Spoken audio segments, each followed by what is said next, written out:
Martin, a thrill to finally meet you after many years of watching you.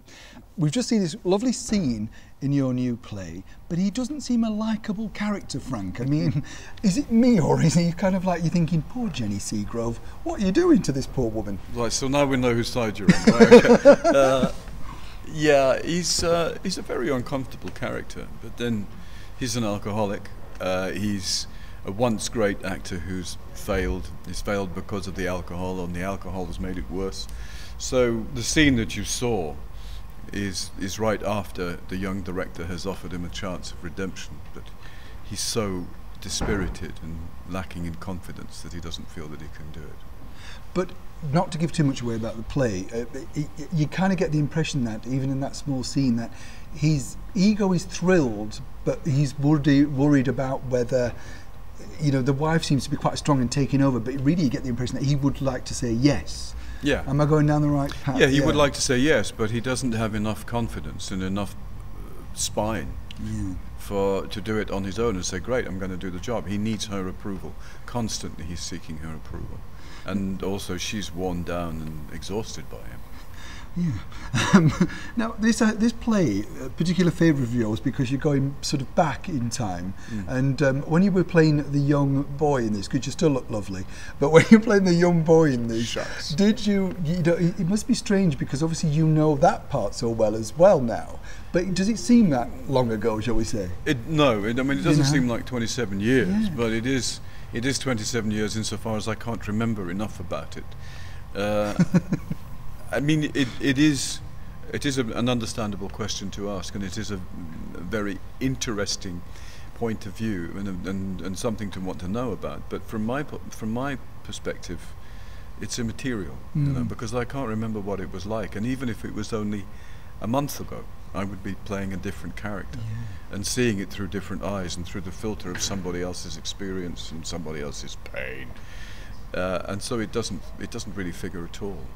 When I was looking through your CV, which is extensive, obviously, and I've seen you many times on stage, I couldn't believe how much you've done. Not because of, you know, but because of you looking, oh, I remember that, I remember the Chief, and, you know, all this sort of stuff. You know, when you were starting out, did you think you would be as successful? Or did you kind of think, if I could just keep getting the next job, you know, like a lot of actors? Still the same. No, absolutely. I mean, I think it's pretty much the same for all of us. You just think, I mean, I hope I'll get the next job. Yeah. Until you get to that sort of Tom Cruise thing where you finance your own stuff, then you're just a jobbing actor waiting for the next offer.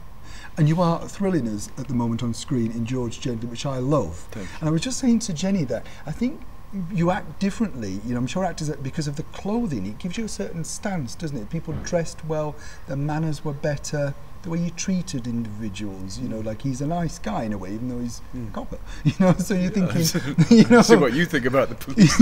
No, but you know, you come over now, it would be different. Do you, when you're doing that, making that particular TV show, is it an interesting thing looking back, you know, yourself at the way people lived at that period and the way he would have been treated?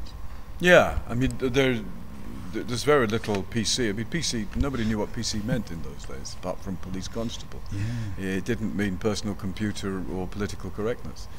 A friend of mine is a High Court judge, and he watches it, and he's very amused at the way we just ride roughshod over the Criminal Justice Act, which I think was 1984. Might be wrong about that. But, you know, given that we're set in 1966, the police didn't have those sort of constraints. Yeah.